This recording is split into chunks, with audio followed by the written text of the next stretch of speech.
ကိုဘဝလေးကိုကျင့်납ပြီးတွေ့တာနေတာကိုဥပါဒံလို့ခေါ်တာပဲအဲ့ဒီဥပါဒံဟာဘာကြောင့်ဖြစ်ရတာတုံးဆိုတဏှာဆိုတဲ့လိုချင်တတ်မဲ့မှုကလာတာရှင်းတန်လာတဲ့အခါဥပါဒံဒါဖြင့်ဒီတဏှာကတော့ဘာလို့ဖြစ်ရတာတုံးဆိုဝေဒနာပစ္စယတဏှာလို့ဆိုတဲ့အတိုင်းစိတ်ရဲ့ခံစားမှုတွေကြောင့်ဖြစ်တာစိတ်ကခံစားမှုတွေရှိသည့်အတွက်ကြောင့်ตายာပွဲခံစားမှုလေးဆိုလိုချင်လာအဲ့ဒီလိုချင်မှုလေးတွေကြောင့်တဏှာဝေဒနာပစ္စယတဏှာဆိုတာလားဒါဖြင့်အဲ့ဒီဝေဒနာကတော့ဘာကြောင့်ဖြစ်ရတာတုံးလို့ဆိုအာယုန်နဲ့စိတ်နဲ့ဆက်သွယ်မိသွားတယ်ဆက်သွယ်မှုရှိလာလို့ရှိရင်ဖြစ်တာပဲလေကိုကေလူချင်းသာပြောကြတာမလေးကြိုးချင်းထားကြိုးချင်းကြီးအိုးချင်းထားအိုးချင်းထိတယ်နော်အာယုန်မှာလည်းဒီတိုင်းမှာပဲထိနာပဲအမြဲတမ်းစိတ်နဲ့အာယုန်ထိတာအဲ့ဒါကိုဖတ်တာလို့ခေါ်တယ်ဒီဖတ်တာကဘာလို့ဖြစ်ရတာတုံးဆိုမျက်စိနာနာလျှာကာယမနဆိုတဲ့ sense organ တွေရှိကြောင်းရှိလို့ဖြစ်တယ်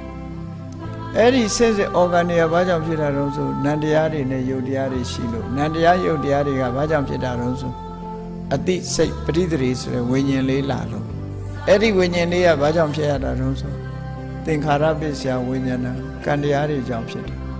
အဲ့ဒီကံတရားကဘာကြောင့်ရှိနေရတာတုံးဆိုအဝိဇ္ဇာပစ္စယသင်္ခါရမမသိခဲ့ဘူးမမသိလို့ဒါတွေရှိနေတာဟောမြတ်စွာဘုရားပရိစ္ဆေသမုပ္ပါဒ်မှာအဖြေတွေထုတ်ပေးတာဘဝတစ်ခုရဲ့အဖြေတွေဘာကြောင့်ဖြစ်တယ်ဆိုတာအကြောင်းတွေကိုရှာပြထား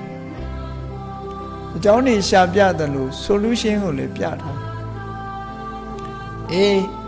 မသိဘူးဆိုတာမရှိရင်မင်းတဏ္ဍာမှာကံတရားတွေမဖြစ်တော့ကံတရားတွေမဖြစ်ရင်ပရိသေဝိညာဉ်ဆိုတာမလာဘူးမလာလို့ရှိရင်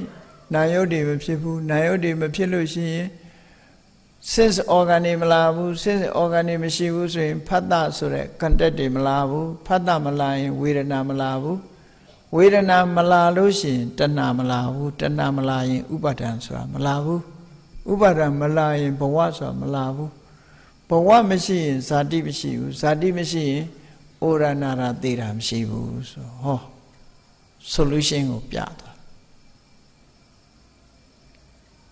အဲ့ဒါလို့အကြောင်းနဲ့အကျိုးနဲ့ဒီလိုမှန်မှန်ကန်ကန်လေးဘက်လေးတန်ကပြည့်ပြည့်စုံစုံသိတာကိုသမ္မာသမ္ဗုဒ္ဓောလို့ပြောတာနော်သမ္မာသမ္ဗုဒ္ဓောလို့ပြောတာအဲ့ဒီလိုသိလို့သမ္မာသမ္ဗုဒ္ဓဖြစ်တယ်